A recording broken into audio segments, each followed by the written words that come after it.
I could recognize people who went through really tough stuff, not overnight, but over time. Not only did they survive, but they actually thrived, and not in spite of what happened, but as a direct result. And I was fascinated by that aspect of human behavior.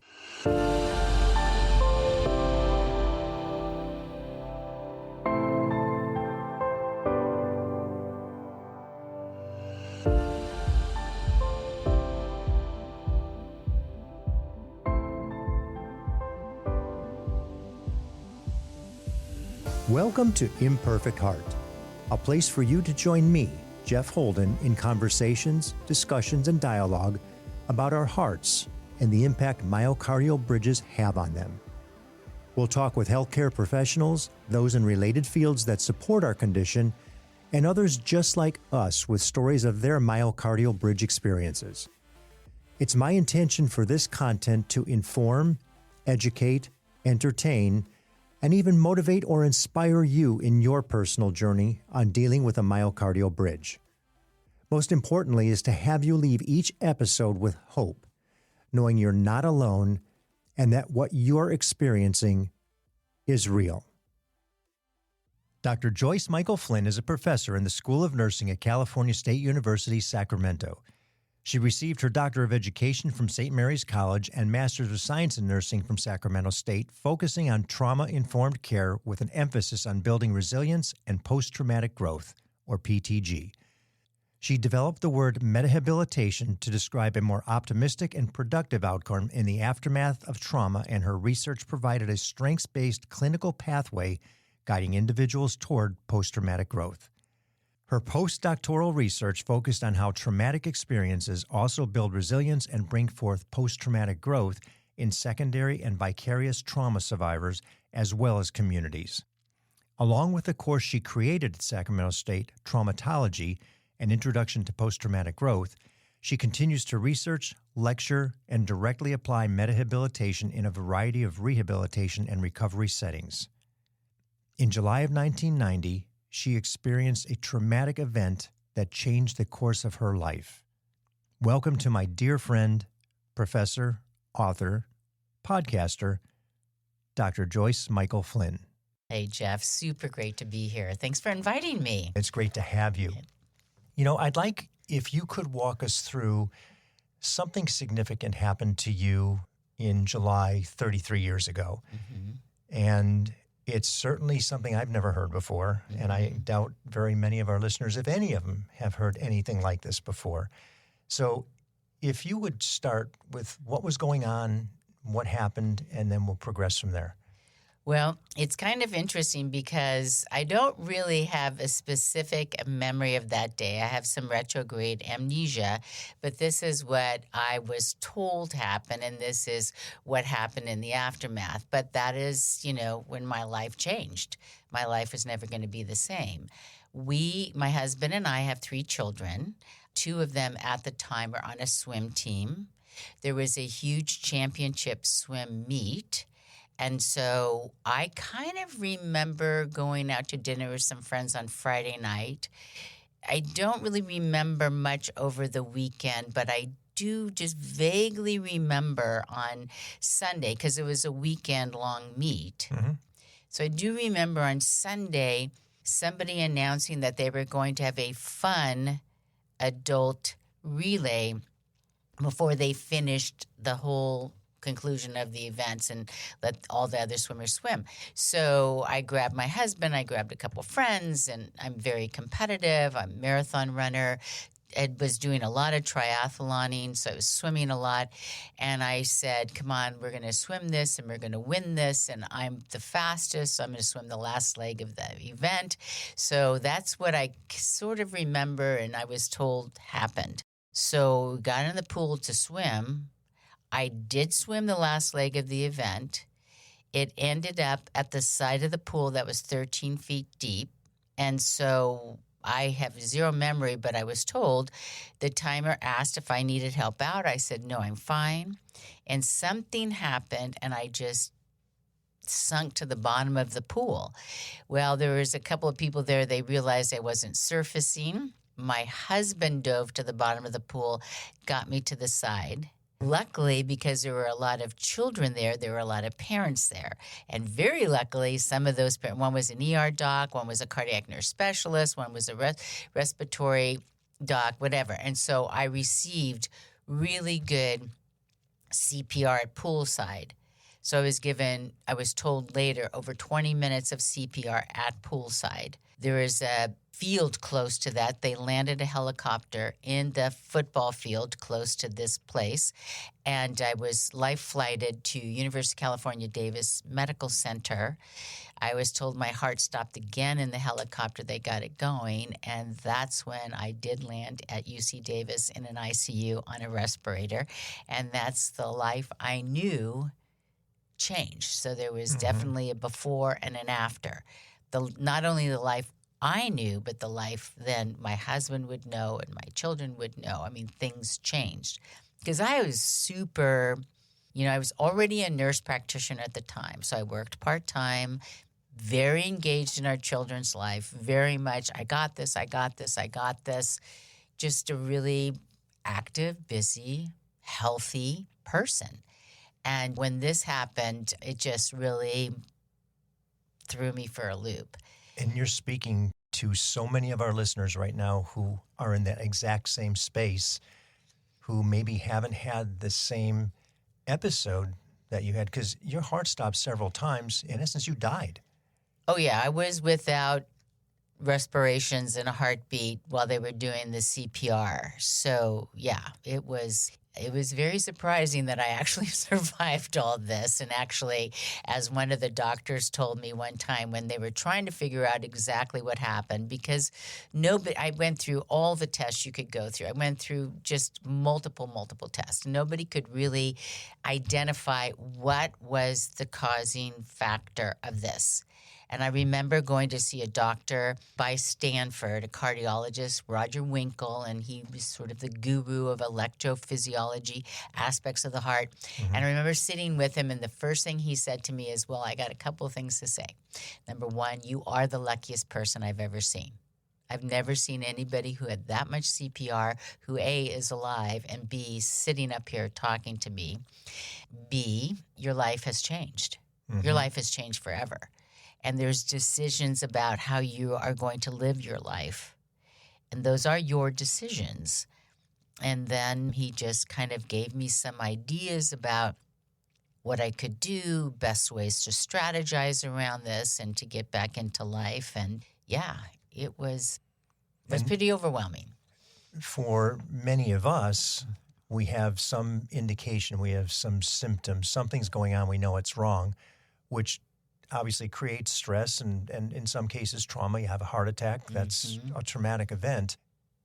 And then it may progress or it may just stay at that, let's call it an uncomfortable baseline of uncertainty until we get to wherever it is that we end up, whether it's medical therapy or if it's surgery. But all of these things do compound. And certainly when you have some indication of something's wrong, all you can do is dwell on it because you don't know what the outcome's going to be. You had no indication, and then you had a severe situation.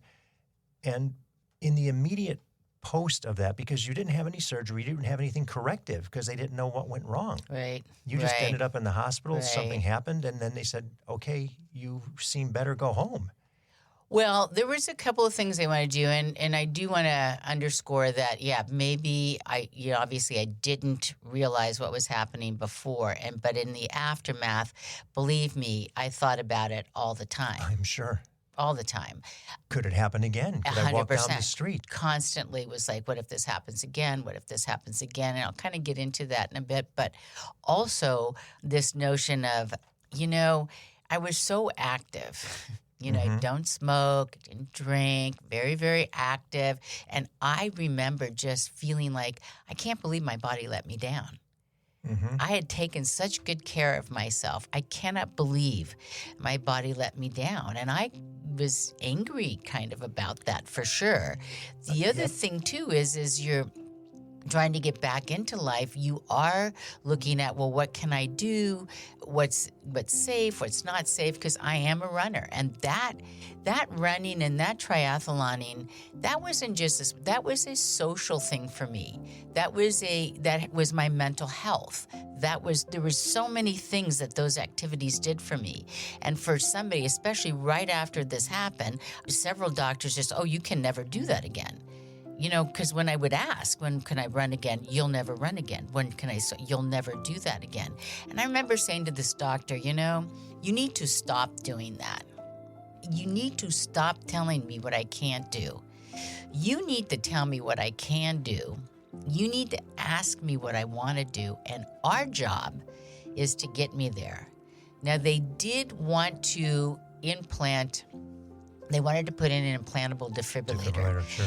And I just, I don't want to get into it because it takes a long time to kind of go over why I thought through this, why I didn't want to do this, all the things around it, but I chose not to do that and instead went in some different directions with that.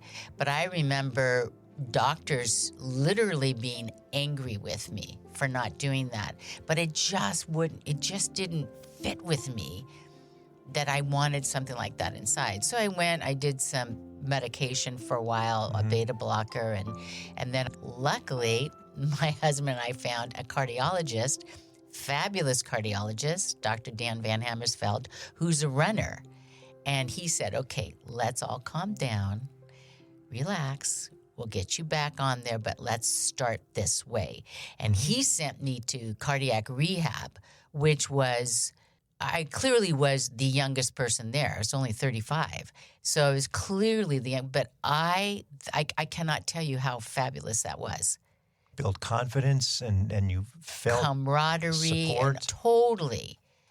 Absolutely. And I just started walking on the treadmill all hooked up. And then I started doing a little jog. And this was over a few months. This didn't happen overnight. This was a few months. If we could step back just for a second, when you were in the hospital, you actually did suffer some traumatic brain injury, correct? Oh, I suffer, well, and it's funny. That was like ongoing for a while. And it's so funny, as I told you, I have a degree in nursing and I am a nurse practitioner. And when I was going through this, I really knew, I could talk, but I had a thing called aphasia. Yes. So that is where it's a certain, you have different speech parts in your brain. And one of the speech parts in your brain has to do with you articulate your thinking. So I, again, could speak, but I couldn't capture memories and capture some words. So as an example, my husband asked me one time, can I get you something? And I really wanted an orange. And I could not say orange, but I could say it's one of those things. They're round. You peel them. There's vitamin C in them and, that type of thing. When I first became aware, woke up in the hospital because I was out of ICU. I was, 2 weeks in the hospital when I kind of first woke up. And I first became aware of my surroundings. And I saw my brother and sister-in-law at the end of the bed. And I said to them, where am I? And they said, well, and I'm sure they told me this 3 billion times. They said, well, you had this event, you're in the hospital, all that. And by that time, all the wires were gone. Everything was gone. And I used to be an ICU nurse.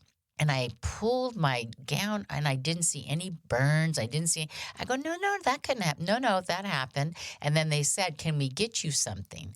And my absolute favorite meal is a cheeseburger, French fries, and vanilla shake. And I said, yes, I want one of those things like they're layers and there's this brown and yellow stuff on it and like green stuff on it, and you can drive through places and get it, and it comes with these long things you put salt on and a cup of this cold white and that's basically was what was going on. Yeah. So you go through the process, you get to cardiac rehab, you're building your confidence back that yes. You're stable and can function in the world. Certainly no strength. I'm imagining it took quite some time to get back. If we can go through that and then fast forward to what got you to even where you are today? Because that was not overnight. Oh, no, no, no. I always tell people things happen over time, not overnight. And I do want to bring this forward too, that I went through this, and when I've talked to people who've gone through this, one of the biggest things they deal with is depression. Because your life has changed and things seem so out of control. And, sometimes you're not given choices. And that, I think, that's part of, I've come to, in my research, definitely know that is part of cardiac surgical issues, post-CABG surgeries and things like that. People will have some cognitive delays and some depression. And I think that really needs to be addressed. And you also need to know that that's part of the process. So I tell people, try not to get too worried about that, because it would make sense to be depressed. Your life has changed. Your life is not going to be the same. But as you go forward, you start to realize what control you can take over decisions being made, choices you can make, and a reentry strategy and plan. And always make the focus, even on the here and now, what you can do. Well, I can't do this. I can go. You know what? Don't go there, because that's just too. What can you do? I can walk. What can you do? I think I've got things a little smarter than yesterday. I can go to a speech therapist and they can help me with cognition. I can go to a therapist who can help me deal with some of the depression I've got. There's so many things you can do. So focus on that. And then stay on the positive side. And one of the things we always stress is know yourself, know your body. Yeah. And then you recognize, okay, that sensation, well, that's not my heart. That's something different. It's gas. It's from the sternotomy. I'm good. Yes. The heart seems fine, especially post-surgery. And as that process continues, again, you begin to develop an understanding of that's fine. And I'm looking at the positive side of things. Oh, I don't have to worry about that. I don't have to worry about that. I can do this. Right. I think that's just a great application to the post-trauma process. Yep. So being the underachiever that you are, you come out of this horrific situation and you decide to go back to school. Well, part of going, so that was, and let me go on a timeline here. Please. Okay. So, and I also do want to bring in a little bit on spirituality. So for those of you, I'm Catholic, and I will tell you, I did not want anything to do with God or spirituality, because I was so mad that happened. That was not supposed to happen to me. I had done everything right. Why did this happen? But I can remember to almost the day, 6 months into it, I was going to bed at night. And I don't know how the rest of you are, but nighttime was tough because it's quiet. And you start to think about, wow, what happened? How am I doing? I'm feeling love, everything.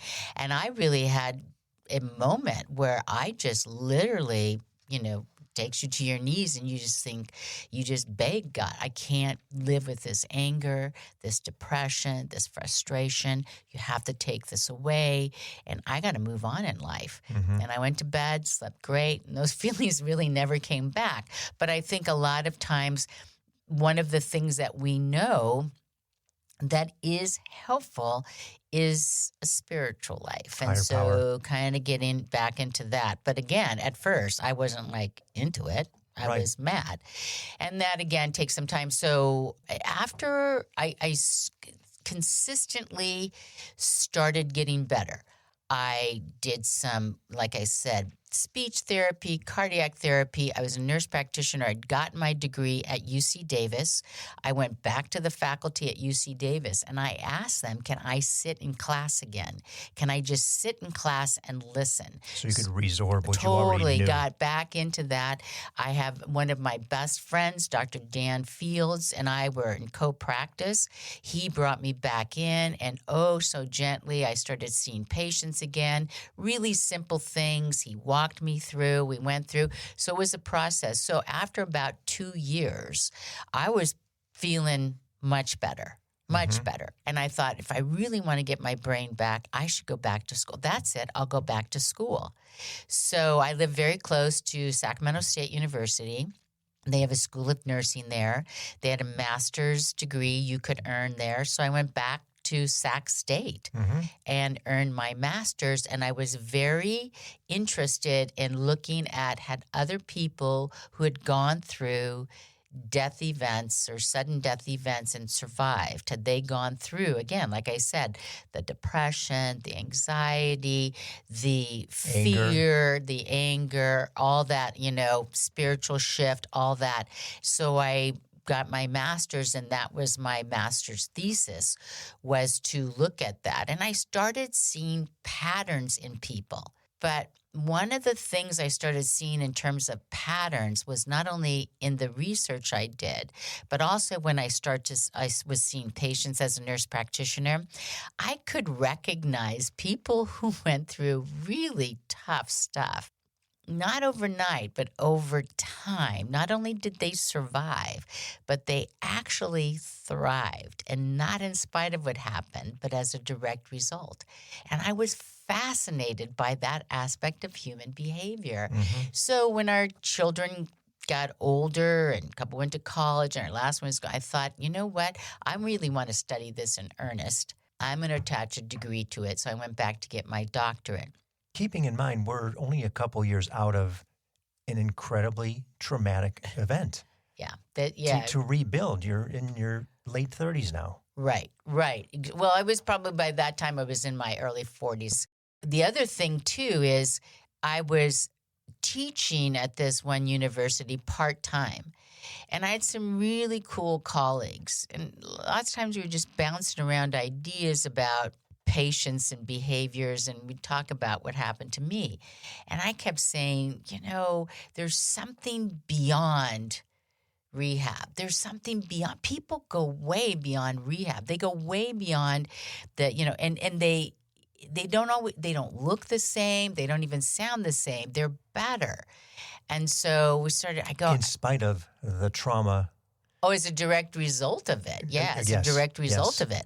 And so I was kicking around some ideas, but I need a different word. Rehab, it's so minimal, And so one time a friend of mine said, hey, what about meta? Like going above and beyond. I go, yes. And so I took the word meta and I matched it with habilitation, restoration, habilitation. So I said, I'm just going to make up a new word for what people do all the time. People have done this for centuries.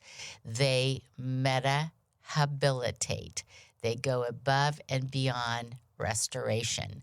So while I had this in my head and was thinking about it and ruminating over it, that's when I was going back to get my doctorate. And I really wanted to study that in earnest.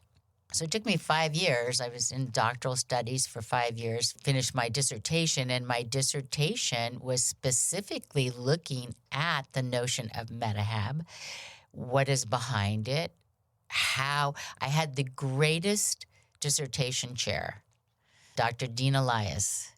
And I remember saying, I want to interview people, and I know people do this all the time, and I want to interview people, and I want to know why they did this. Why did they go above and beyond? And he said to me, it was like perfect. He said, well, you kind of want to know why, but that's really motivation, and motivation can change over time. What you want to know is, how did they do it? And I went, oh my gosh, that's right. That's right.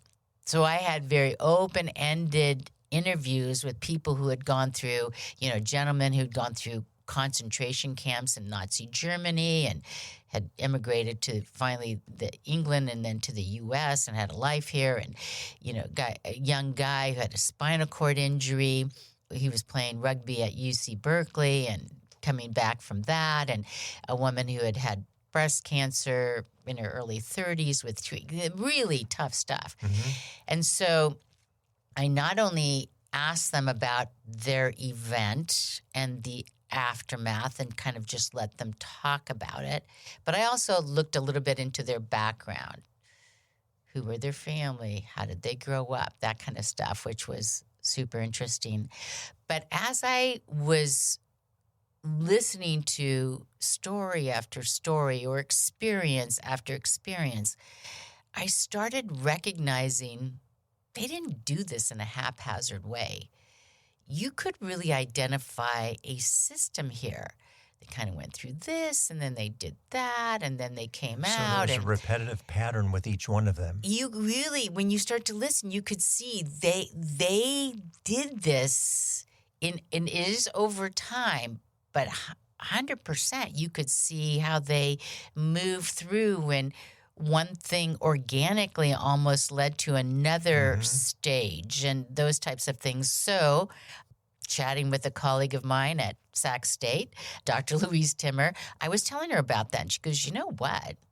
Sounds like there's stages. And I said, oh my gosh, yes, there are stages to Metahab.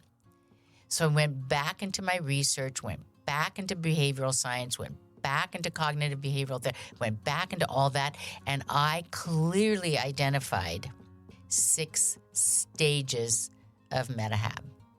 So today's language, it's PTSD or post-traumatic stress disorder. Something happens that causes, and that can be significant in the general term, but significant is relative to the individual. Loss of a job, a marriage. Oh, yes. Those could be PTSD events. Obviously, first responders, the cumulative effect of these, Right. What they see on a day-to-day basis. The significance really is relative to the individual. So people that we're speaking with who are in a position of understanding that they have a heart condition that could quite possibly be fatal. They don't know. They don't know what the next step is going to be for them. Or post-surgery, they've had, in our case, it's called the unroofing procedure, where the artery is unroofed from the tissue of the heart. And, well, now what? What can I do? Yes, my life has changed forever. How? So that PTSD event is what you're describing in so many cases and incidents, but something happens after PTSD to determine post-traumatic growth, if I'm not mistaken, right? Or PTG. You're right. And you've now somewhat codified the process for post-traumatic growth. Right. So I did not come up with the term post-traumatic growth. That came up with Dr. Lawrence Calhoun and Richard Tedeschi from University of North Carolina. And they have a thing called the 5 domains of post-traumatic growth. And again, it's really important to know, and this can be whether you're doing cardiac rehab, whatever kind of rehab you're doing as you're coming back. One of the things I have come to understand with PTG is one must engage in the process for it to happen. So if you're after cardiac surgery or after a cardiac event or whatever, and you are choosing therapies to engage in, it is the engagement with that is going to bring your results. So as I have a course at Sac State called Traumatology, An Introduction to Post-Traumatic Growth, that's based over all of this. And I tell my students this. So as an example, if you want to get stronger biceps, you cannot just sit around hoping and wishing that you're going to get stronger biceps. You must engage in the process to get those, to do the weights, to do them so often, to do whatever pattern you want to get into. So the same thing with post-traumatic growth. It doesn't just occur, or even if it does, you're not even going to be aware of it unless you purposefully engage in the process. And I think that's a really important message, because in the aftermath of what people go through, and there's various levels, and sometimes people say, well, I don't know if it's traumatic. Well, let's just call it a significant adversity or a significant life challenge. Right. Same thing. Unless you enter into actively being engaged in the process of your healing, of the work you want to do to get better, it's not going to happen. And that is also for the people around you. Wives and husbands and children, they need to be engaged in a process of how do we look at things now? How do we see each other now? Mm-hmm. What does our family look like now? And at the end of the day, or at the end of several months, or even many times people will look back on this and say, we're so much stronger. Mm-hmm. We're stronger. And you need that surrounding support mechanism, 100%. whether it be the spouse or the Yes. children or the family member, sister, brother, whatever it may be. And I'm going to circle back really quickly back to that faith. Oh, yes. Because there has to be a belief in something that is non-material that's allowing you to continue. Yeah. And I think many of us would agree that is whatever we call our faith, whether it be God or a higher power, et cetera. I know you're going to mention this, but I'll just kick it in now. So I've written a few books on this. Yes. And my most recent one is called Anatomy of a Survivor, Building Resilience, Grit, and Growth After Trauma. And I have in one of my chapters some information about spirituality. And as I was doing the research on this book, it turns out that even people who identify themselves as atheists or agnostics, when they go through a significant situation, they do have a realization that there's something else happening here, because they do experience healing and things and realize it just isn't all about me. So, whatever you are, whatever faith you adhere to, whatever spiritual life you enter into, it is helpful to have that. Let's walk through the stages of Metahab, because I'm sure as I'm listening to you, I'm going, okay, what do we do? What do I do? What do I do? I'm going to get engaged. I don't like the way I feel right now. Right. I don't like my outlook. I don't like my behavior. I don't like my action in terms of what I'm doing to help myself heal. What do I do? And where does it start? I want the people who, not only the people who have gone through the event themselves, but those supportive people around them. So family members, clinicians, and everything. You go through stages as well. You can go through these stages as well. So to begin with, I call stage 1 acute recovery. That's when I don't want you looking too far in advance. You got to look at the here and now. How are you going to get through one day to the next day to the next day? Living in the moment. Totally. What are you doing to survive and move through? Then you can get to stage 2. And stage 2 I call turning point. And I would ask your listeners to think about this for themselves. But clearly, I would say in the hundreds of stories I've heard, it is very clear that there is a moment in time, there is a point in time when somebody says, I don't like what happened. I don't want to go back. I am going to choose to move forward. I don't even know how that's going to work out, but I am choosing to move forward. And when they make that choice, that is a critical choice where they are taking on and taking control of their situation. They move into stage 3. And can I hang up on stage 2 for just a second? Maybe that's when you're in the throes of grief and desperation and uncertainty post-surgery, where you're going, is this ever going to end? Yeah. I mean, when do I get to do something that is what I want to do, as opposed to this hurts, it's uncomfortable, I don't know what I'm doing, my medical therapies aren't working, they're trying to do this and that, and I don't want to take this and I don't want to take that. And all of a sudden you go, screw this, I can't live like this. Yeah. I am going to do something different. Okay. I'm going to make, yes, and that is, let me just say, people who do well take control and make good choices.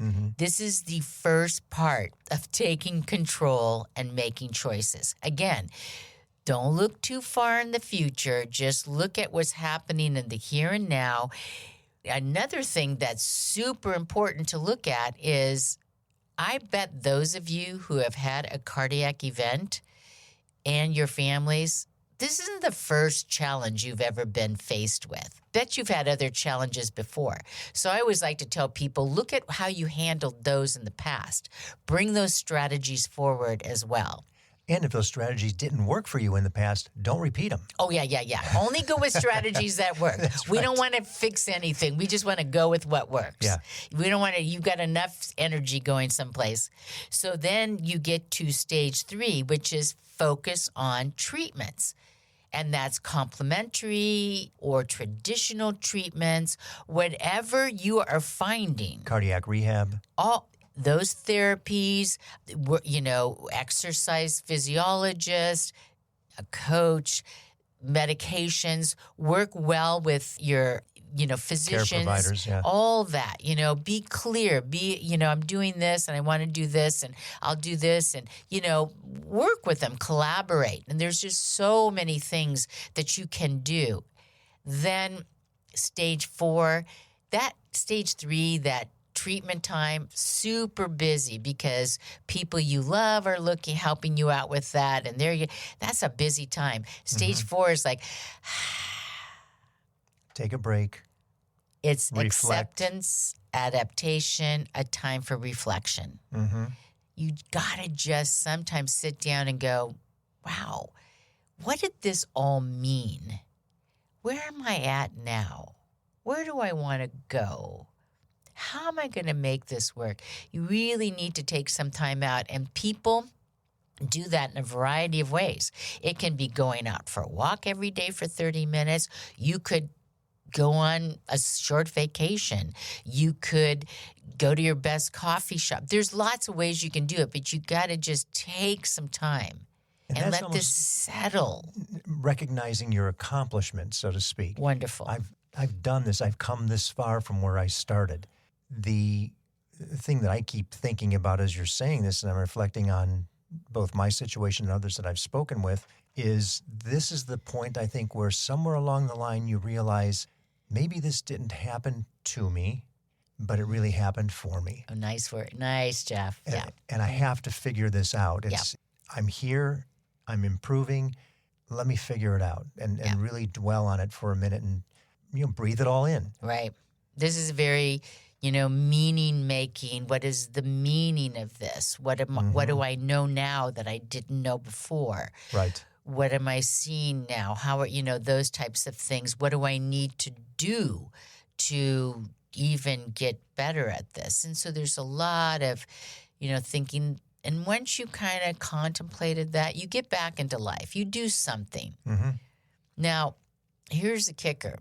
There's a lot of times that people, I want my life back. I want my life back. Well, did I really want that kind of life back? I was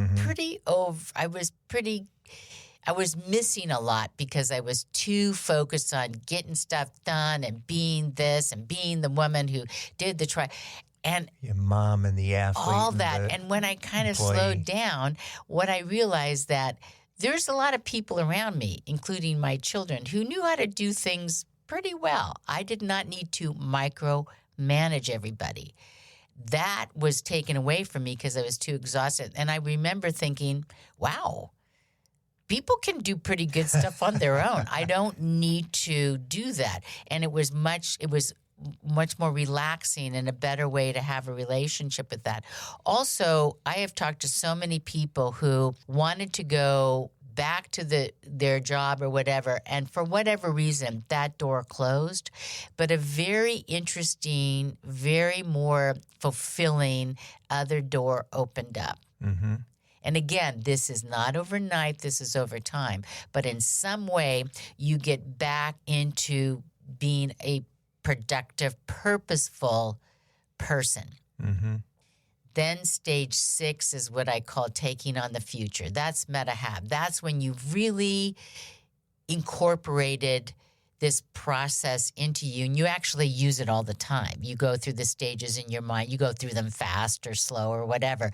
But that's when you really put it together and go, this is my world now, and it's not bad.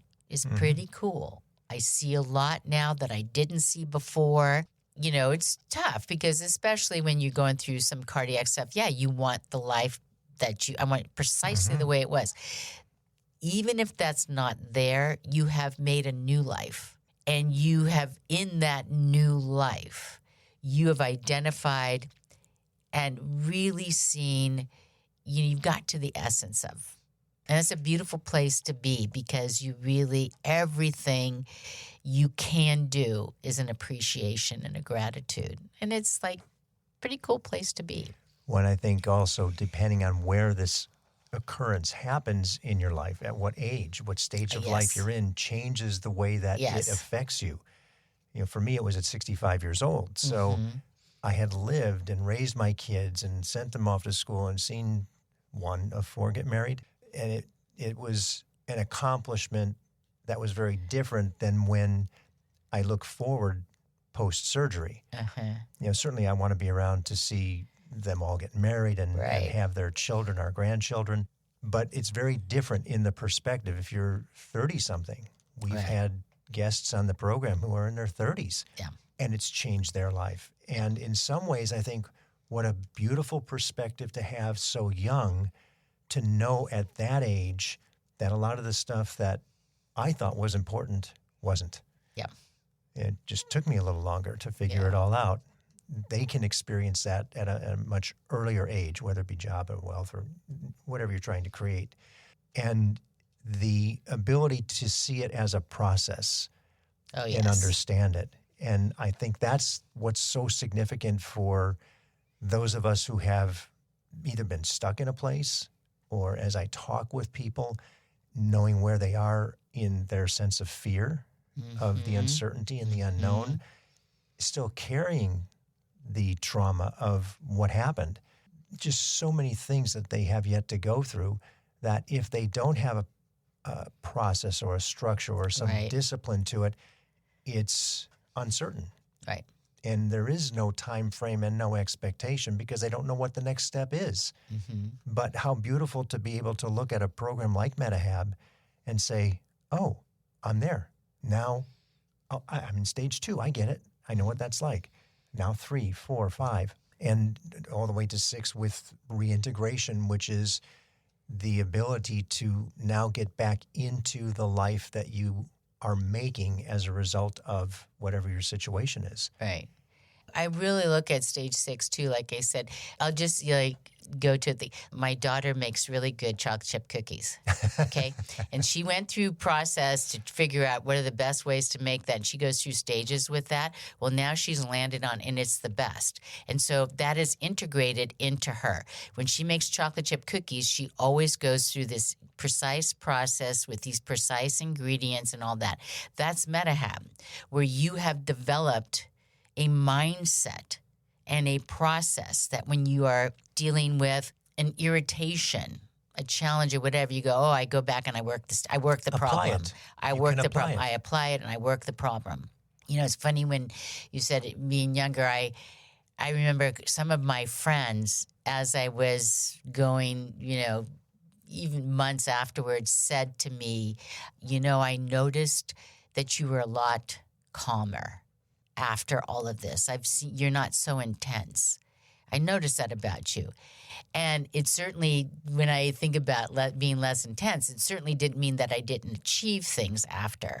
But I totally remember just like calming down. And I don't know if your listeners have children or grandchildren or whatever, but all of the above. Yeah, even you have in grade 4, it's California history, and they had to make this mission. And I remember I was coming out of my event, and one of my children were in the and. You know what? They made a mission all on their own, and it looked great. And I didn't need to do, and they did it. And so it's a process too, I think, of little bits of letting go of some of the ego that stops us from life appreciation. And the more I let go, the more I got. Okay, say that again, because I think people miss that so often. Yeah. The more I let go, the more I got. So I'm a runner. And when I would run a race, I want a 7-minute mile. I want this, I want that. And it just, afterwards, for a whole host of reasons, it just I made the decision not to push it, like just to run the race. And when I would finish the race, like I get emotional, just like I was so grateful just to run. So the letting go of that expectation, or that's important for me, that I have to run that time and I have to do that, when I kind of let it go and just said, I just want to run. I got so much more from that. I don't know. But it was a process of, it's okay, And whatever it is that you do, whether it's baking in the kitchen or cooking or enjoying time with family, because everybody's not an athlete, but the significance of understanding the awareness of the moment. And we've had several people on the show, same situation, who have an activity that they used to do with great intentionality. Yeah, that's a good way to put it. Put it, right? Yeah. And now when they do that activity, it's with great appreciation. Because Lord. It was on the cusp of being taken away. And if it was taken away, what a void. Yeah. That is a perfect way to say that. And I think whether, like you said, whether it's, for me, it was, the athletics, it was the running, it was triathloning, also the things that were super important to me were obviously my family, my religion, running in my brain. And after this happened, those were pretty much, I did not the order recognize. might have shifted a little bit? Well, I did not recognize my husband. I did not recognize who my children were right away. I had to kind of be retaught about that. I'm so being cognitively astute was important to me, and that was kind of gone, and my athletics was kind of gone, and my spiritual. So there's a lot of things. There were a lot of losses there that I had to navigate through. But as they all came back, and they did all come back, again, there was kind of a letting go of expectations of those. And what I got so much more. I got so much more back. My relationships with my children, so much more, because I just, that intensity and expectations and had to be this way and everything was a lot less, and I got a lot more. Isn't that wonderful? Yeah. Joyce, I cannot thank you enough. And before we go, I want to do one more thing. Would you walk through just the 6 steps again? Just 1 through 6. I want everybody to understand, here's what they are. Not necessarily an explanation of each one, just what they are. So they go to your website, which we'll address in a second. If they want to listen to your podcast series, they can listen to the actual interviews of people in those stages. Wonderful. From acute recovery to reintegration. And we'll leave them with that, just to say, okay, my naive understanding of that is I might be here, but I need to understand this process a little bit more so I can take those steps 1 step at a time. Perfect. Okay. So stage 1, again, is the acute recovery. Stage 2 is your turning point, saying yes to life. Stage 3 is focus on treatments, both complementary and traditional. Use them all. Stage 4 is adaptation and acceptance for now. Taking a break. Stage 5, reentry, get back into life. And stage 6 is taking on your future, or Metahab. I'm back. Yeah. And then if people want to get in touch with you or learn a little bit more about Metahab, where should they go? So I have a website.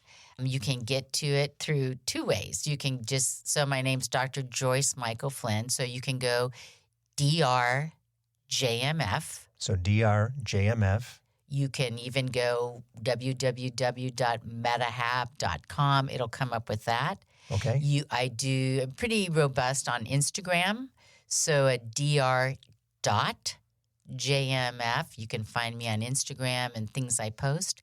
And then also I did mention that I have a couple of books that might be helpful for you. Please. So the first book I wrote as a result of my doctoral dissertation, and that definitely takes you through the stages of it all, and that is called Turning Tragedy into Triumph, Metahabilitation, Contemporary Model of Rehabilitation. And then a couple years ago, I wrote my second book, which I really integrated for those science people. So I went into the neuroscience, the genetics, all that part of it. That is called Anatomy of a Survivor, Building Resilience, Grit, and Growth After Trauma. So that gives even a more in-depth look and takes you through the stages as well. Dr. Mikal-Flynn, I really can't thank you enough. Yeah. Well, I think what you're sharing is so timely for so many people as we see more and more people enter into an awareness and an understanding of what their condition is. Yeah.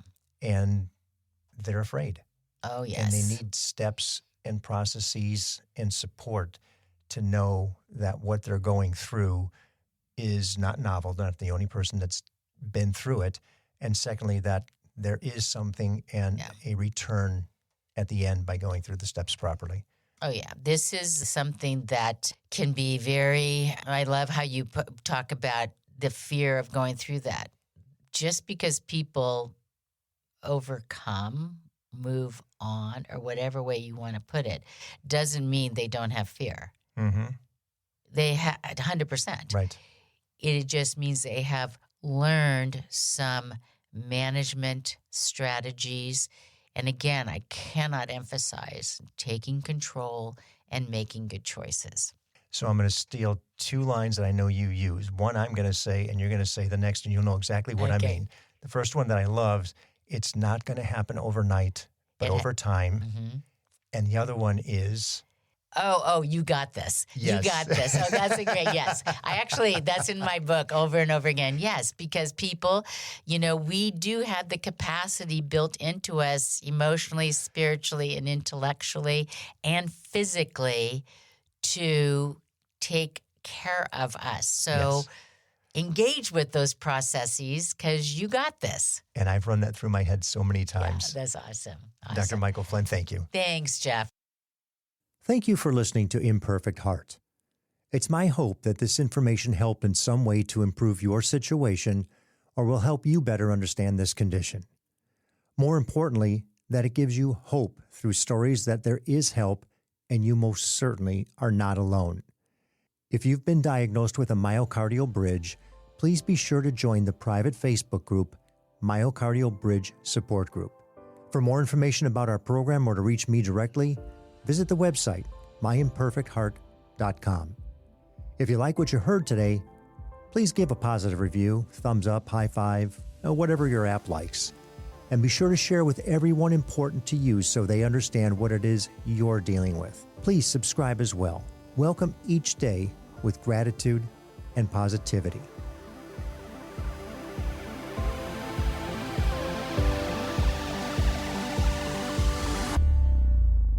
The views and opinions expressed in this program are solely those of the host and the guest and are not intended to provide, nor are they a suitable substitute for, professional care by a doctor, therapist, mental health professional, or other qualified medical professional.